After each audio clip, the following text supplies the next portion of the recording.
9 et peut-être bon, voilà quoi. Donc 2 volumes D et le gars sûr.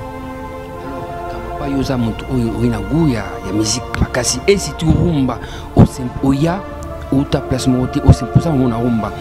Na si royo ki ba rumba belé zo beta donc temps na poto.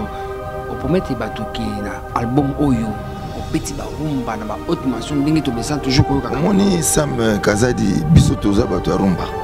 Bisoto bato to te ya rumba.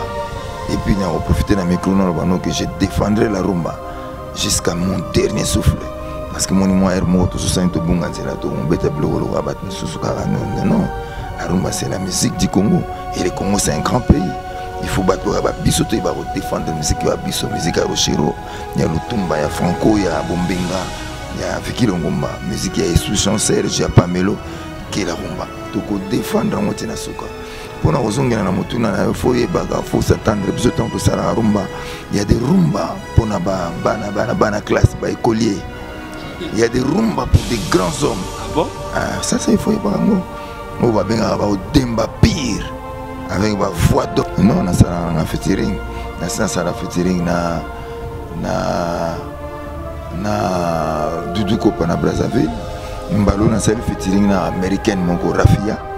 Fotala ndenge ya zoemba wana suka ya banalingi na bano sala siko ba musique mo ya ba genre comme na sala déjà na Rafia bientôt on sala na Natacha et bientôt on sala na burundaise moko yoka kablo na obeta non ezana monter na Congo non c'est vrai que na Congo na sali featuring te mais ça viendra prendre la rumba jusqu'à mon dernier souffle. Musique ya Papa Wemba, paix à son âme. Musique ya King Kessere Mene, paix à son âme.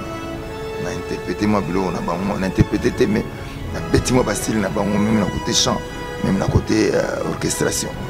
Batu ba oyo encore na rumba oyo ngana mélanger na oyama. Donc na lobiga que Caligula c'est un album à gros budget, un album ça sera un album culte. On a pas de thème on a exploité. Batu bilo on a ba olanda makamba thème on a lobela. Congo, Glody Diasika, la mignonne, la mignonne, Tracy Mbelenga Pro, Tracy Mbelenga Pro, Kata. Les amis, regardez bien cet endroit. C'est le salon LTC, le meilleur de Bandal. À Bandal, c'est Paris.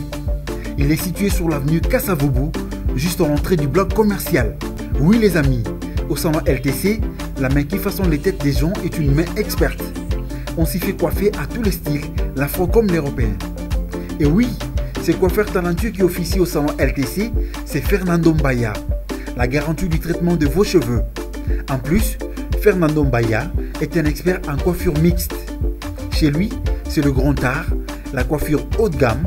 Au salon LTC, la coiffure est élevée au niveau supérieur. Aujourd'hui, le salon LTC reste la seule référence de la coiffure à Kinshasa. Et oui les gars, à l'unanimité, reconnaissons qu'il est le meilleur.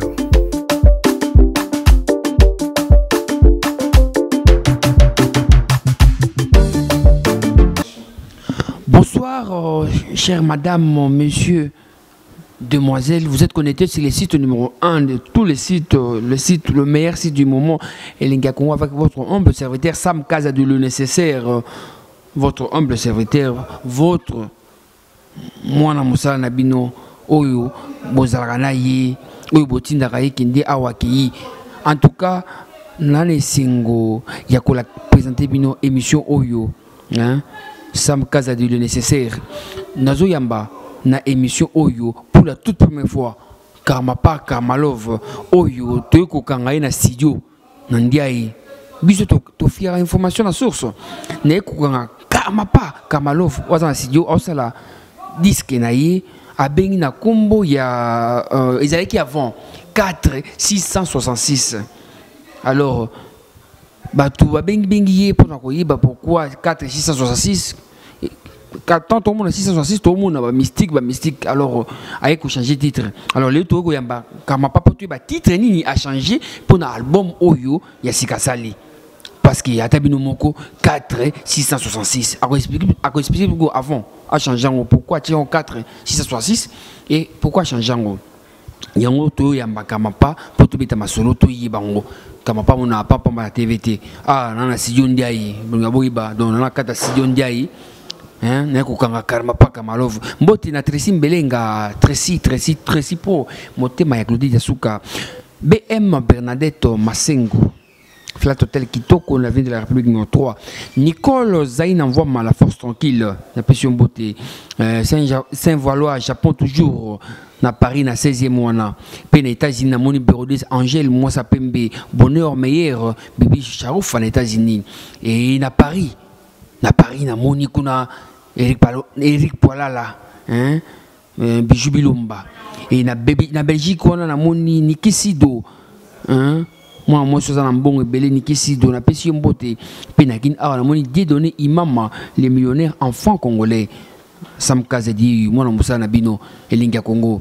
Il met les alliés, Sam Kazadi, le nécessaire. Donc, so vous looking à Bromonanga. Numéro contact, les affichés, hein, pour Nabino, beaucoup de rabisso. Alors, là, le Kamapa, tout un banal. Alors, on est dans le Sagibino, on a passion beauté, na Kamapa. Bonsoir, Kamapa. Salut Sam. Mikolo belé au tiki biso na ki no mel na poto donc batu ba bengi de partout batuni pourquoi tiki biso tamu lai boy non mais biso musana biso za osala musique c'est que na kendaki moi poto ko sala musala ngoka ka musique boy bi album no sozo bi makala te Caligula fallait ko sala on a ba conditions bien c'est un album à gros budget et fallait ko mixer ko sala ba prise mususu na ba poto voilà. C'était pour cette raison-là que nous avons voyagé. Moussala. Alors, comme pas album Oyo Ndingo on saka biso avant, tu as on a combo il y a 4 666 666 4 nasuka. Et pourquoi tout à coup changer comme album et comme mususu? Non, tu longoli 4 666 4 parce que ba congolais ba zoi ko mona 666 on comme neti ndingelo ba makaka na anglais biblique. Mais tout le monde dit que par respect na bango, tout le monde pour tout tchaba tout à l'aise, tout tika Caligula tout simplement. Caligula inge bani. Caligula na banzi bino bozabata maile Caligula c'est le nom d'un empereur romain il y a 1er siècle. Un empereur qui avait un comportement très sadique, un comportement où il a retrouvé plaisir sur le salavat mabé. Tout le baka brièvement bongo. Et tout le monde qu'il fallait que ça l'album moko ya bandingo na pour na komeka ko pesa conseil na batu mususu oyo baza peut-être na comportement ndingo na ndeto yemba ki Caligula. Voilà, Caligula donc c'était un empereur romain à 1er siècle. Dans l'an 37 ndezwaki pouvoir nae. Caligula wana azaki mutu mobwe azaki pendeluko mabe makasi abandoni ngaka basi batu surtout wana ndezaki point fort nae et kama parce que Caligula na ebité apport ni différence ni wana aux expliquer biso donc kama pas pe ya ko soit basi batu to ba mission batu bien ni wana par rapport à disque ni on pèse titre wana. Non, na uti ko expliquer na embi Caligula qui était un empereur romain, il y a 1er siècle, avec un comportement très sadique. Et namonaki malamu, namika koyemba nzembo ya bongo, pour na komeka ko pesa conseil. Na baye o peut-être bakoza na ba comportement pe ya bandengona pour meka ko changer quoi. Et voilà la raison où on a meka koyemba nzembo na ya Caligula qui en même temps le titre de l'album na biso oyo sera produit en 2 volumes. Alors, comme on a fait un bon retour au pays, donc les nous na émission mon côté, on a kangi na studio et puis aux ça na yo qui générique moi makasi et il y a programme d'un peu album oyo et puis makan et puis bato oyo ba dédicace pour comme pas bat ming dédicace ça la ming té bato bazulu kaso ba poser na studio ils a fraîchement ils a nouvelle na pesa non donc comme pas dans studio na kangi na studio donc ça la générique moi on a yo qui en tout cas ils a mystique. Bateau, il faut la dédicace, il faut voir ça. Non, bah il y a tout ça là, tout ce qui tout ça la musique, il me semble, au limite ça là, tout l'inga pensa tout le bela on était dédicacé comment il a fait à Mangwana, mais oui bah l'ingi peut-être bah ça la dédicacé na 4 albums na biso oyo, bon bah ebi, ndeng bah ça là ka, bah tout l'inga bah ça, bah les zombies et 2 sprays les zombies à saler. Alain Isia, Meta Masikini. Donc ça dit bureau dans les alliés, contacter biso na bureau. Même à ta pario, Sam, si tu as passé par yo, à toucher facilement. Parce que yo yebine une kokanga. Donc par tous les moyens, na so banga ndeko pesa ba numéro biso boy bikaka. Et ça la paye pendant beat pendant ya banzembote. Mais tout ce qui aime ma musique, au balinga musique nanga so balingi bazan besoin de dédicace, ils peuvent passer par toi, par Edo Lisombi s'il faut se répéter. Alain Isia, Meta Masikini, voilà quoi. Et ça a combien de titres? Album, il y en a 2 volumes. Premier volume, Isali, deuxième volume, c'est-à-dire qu'il y a à peu près plus de 15 titres. 10, Koto qu'on a peut-être 6 ou 7, voilà, peut-être 8, 9, peut-être 9, et peut-être, bon voilà quoi. Donc 2 volumes et le goût assure. Alors, Kamapa yoza muntu oina guya ya musique makasi et si tu rumba au sempoya ou ta placement au semposa on rumba na si royo ki ba rumba bele zo beta donc tant na poto au promettre batu ki na album oyo au beti ba rumba na ba haute dimension ndenge to message toujours ko ka moni Sam Kazadi bisoto za batu ya rumba bisoto batu to te ya rumba et puis na profiter na micro na bano que je défendrai la rumba jusqu'à mon dernier souffle. Parce que mon moi hermo tout ça into bunganzela to mbeta biloko abat mususuka non la rumba c'est la musique du Congo et le Congo c'est un grand pays. Il faut battre ba bisoto ba défendre la musique ya biso musique ya Rochero, ya Lutumba, ya Franco, ya Bombenga, ya Viki Longomba, musique ya Sous Chancer, ya Pamelo qui la rumba. Donc défendre ngoti na suka. Pour nous ozongela na motuna na foye baga faut s'attendre bisoto to sala rumba. Il y a des rumba pour na bana classe ba écolier. Il y a des rumba pour des grands hommes. Ah bon? Ça, c'est faux. On va bien avoir demba pire. Avec ma voix d'homme, cœur et solo, et pas d'insanité. Donc, c'est ça, la pura rumba chez nous. La pura rumba, et ça, musique, il y a rumba, il y a kilo, il y a kimokolo, de parle, texte, orchestration, tout, voilà. Et on peut se bien la pura rumba. Et c'est ça qui est trop. To produire Kalateawa l'album Nabiso Caligula. Kamapa tavaka na ba parolier to yimo kwa za auteur compositeur ba chanson nae. Non Sam na ipse ki nga na komanze mbonga moko na komanze mbonga moko na arrange nga penze mbonga moko. Non so mona nga na yemi nzembo mutu musupa sa yembi yango.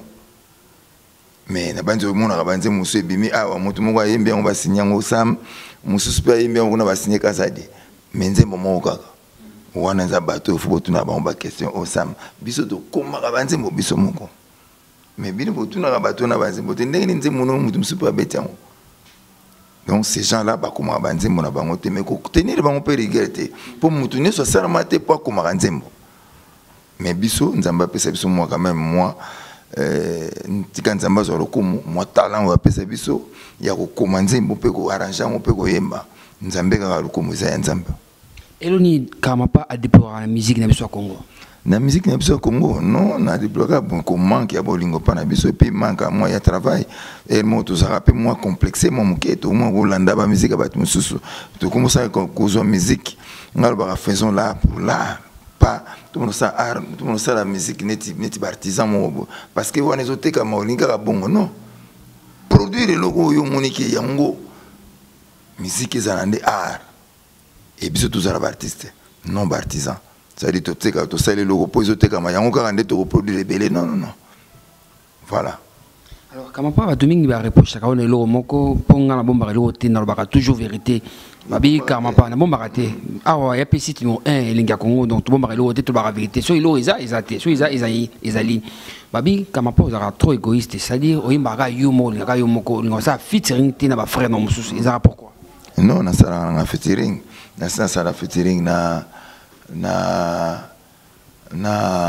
Doudou Kopa na Brazzaville mbalo na sel featuring na américaine moko Rafia fotala ndenge ya zoyemba wana suka ya bandalingi na bano sala siko ba musique mo ya ba genre comme na sala déjà na Rafia bientôt on sala na Natacha et bientôt on sala na burundaise moko yoka kablo na obeta Non, ils ont monté. Na Congo, non, c'est vrai que na Congo, on a sali featuring, mais ça viendra, ça viendra. Nandé ma bête, il y a un programme où tu me connais. Non, la PSU, félicitations pour la Moussami au Salaka. Alors, Batouni, comme pas tant, on fait un ndakuboy, on dit makeno, on a obéi ta musique bien, on a défendu les rumba qui toquent. Oui, ça va plaisir. Surtout, tu obéis ta musique bien. Bah, Congolais, bah, ça a la chance, bah, artiste bien. Biso tout beta musique bien. Peut-être Hermon to Gafara ba maloba ba nini mais en tout cas biso tout beta musique bien. Quand des bino ba client, bino public boy ba ko pona, monta pona. Mais en tout cas tout le monde biso ba congolais, biso artiste na bino ba congolais, biso to beta ba biso en tout cas ba ninga nyoso to beta musique bien. Alors tout na moni na kanda mabe générique. Est-ce que vous rassurez vraiment pas tout que générique on a yo ki en tout cas Congo Mobimba on a qui génère comme pas na sentir pour avoir tout bon maraté na yoki na koti na yoki en tout cas na sentir aujourd'hui c'est pas tout que générique oh yo yango vraiment de yango non tu peux ta musique pour battre se pena tu peux ta musique te pour tout ba yango te yango kaka ne biso ka to chamakas na promotion pour ils a déjà très bien to chamakas na promotion mais na laki ba to balinga générique en tout cas ba se pela ngaite mayankamba Mayankamba mutaseli makambo nyoso ngaite petit nanga Mayankamba na petit nanga yo nga nazobenga Zulu bangondi baseli makambo wana okumuna bangondi bakosali boso wana ngate ngana mutarumba nateka mwa mungu muke mais mbile ipenela mbabi na Mayankamba na petit Zulu voilà. Alors, tout chité na suka émission sur Kamapana au s'adresser à la population au Balanda yo message na nous au s'adresser à tout au Balinga kayo ba. Non, on a pas encore que je défendrai la rumba jusqu'à mon dernier souffle. Musique ya Papa Wemba, paix à son âme, musique ya King Kessere Mene, paix à son âme. Na interprété moi bilo na bango, na interprété mais na beti moi style na bango même na côté chant, même na côté orchestration. Batu ba oyo encore na rumba oyanga na mélanger na oyanga. Donc na lobika ke Caligula c'est un album à gros budget, un album ça sera un album culte. Na par ba thème on a exploité. Batu belo mona ba olanda makamba thème on na lobela. Batu bele no mona kaka bino boza batu botala kaka. Ba thème on na bana oteya bandakala. Ba oyemba ngope. Ba obanga solo te parce que le roi a déjà donné nzela ya Rolanda. Donc kama pandi ozana mutu te bangisa ko na rumba ndiko zala kabwe. Mais papa bombenga bokele ngai soy. Ah yesu mona papa bombenga bokele mutu mususu. Mais nazoka na FTC ozeba. Papa bombenga bokele kika nga soy. Alobi na ngana pesi au pouvoir. Siko bombenga kolo rumba pesi pouvoir pa ya karma pa yoza nani po boya. Ezape mukumba munene. Pesi mukumba munene roshiro ava kufa lobi na moni mwana o karma pa che bar likolo. Siko yo olobani mambo roshiro lobi oboya magambombenga lobi oboya. Papa lotumba lobaki mwana nazo mona lokola samangwana. Eza maloba ya banka. Ba grand sorcier rumba basi balobaki. So yo tete yo nani. En tout cas, on a un qui plutôt Félix Oazé quoi. On a l'accès à l'image tout à l'heure et on a studio. On a un PJB en tout cas pas féliciter yo. On a émission en direct pour na rumba nengo beta kitoko pe ba inspiration kitoko. Pe na ba parole kitoko pour moni rumba comme trop bêtise. Na lingi opé un conseil na ba musicien mususu oyo ba ça mona yo conseil moko. Qu'est-ce qu'il faut pour évoluer ba kuma benit kama pani ngazali na ba parole kitoko ya ba chanson. Non ngale ki bangote. Pour nous ba kuma lo kwa pengai. Ça n'engage que toi, c'est-à-dire que ngale ki bango selon yo, mais ngana lobike na l'équipe bangote toi ga ndenge moto beta musique ndenge moko. Ba pe bana ba thème na bango, bana ba style na bango. J'ai beaucoup d'estime na ba mninga na nyoso ba musicien. Bango tout. Ngana na ba jar na nga oyemba nazana ndenge na ngana linga. C'est vrai que ngana teya kaka rumba. Et so nazo teya rumba parce que naza fier ya kozala congolais. Et tant qu'on a le congolais, c'est-à-dire ma musique c'est la rumba. Et on a tellement la rumba, il faut te défendre rumba. Il faut que tu défendre rumba, rumba kaka.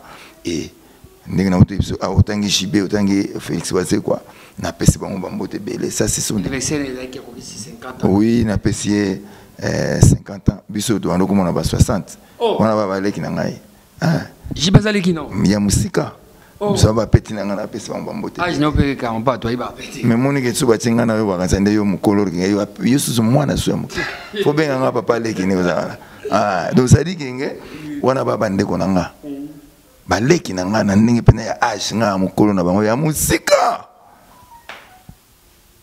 ezaka nde parce que naza gourmate nazala boye kaka ozomona nga bamosusu peut-être balinga na kolia bazovimba na balinga pe munene non nasaleka black mais c'est vrai que na mukolo na bango musika na linga bango pe trop les deux wana otangi wana bazo évoluer makasi Jibé Mpiana papa chéri bon anniversaire Félix Wazé quoi monstre d'amour des gens mais kasi otangi ka bango balete mais na yebiso ke na linga bango tout na tangi onde yo tangi na linga bande ko na nga nyonso bango tout na ba oba mitema mabe tokolimbisa na ba oba mitema malamu tokolanda nazoyimba Caligula pona meka conseiller bande ko na nga misusu na biso nsusu so conseil Caligula ezali empereur romain c'est-à-dire muto azi pouvoir ya kokonza batu mais tant ozi pouvoir na kokonza batu komonela batu te ozwa batu lokola subani ozumu oyo sali mabe ozo sepela tango ozo sala batu na yo mabe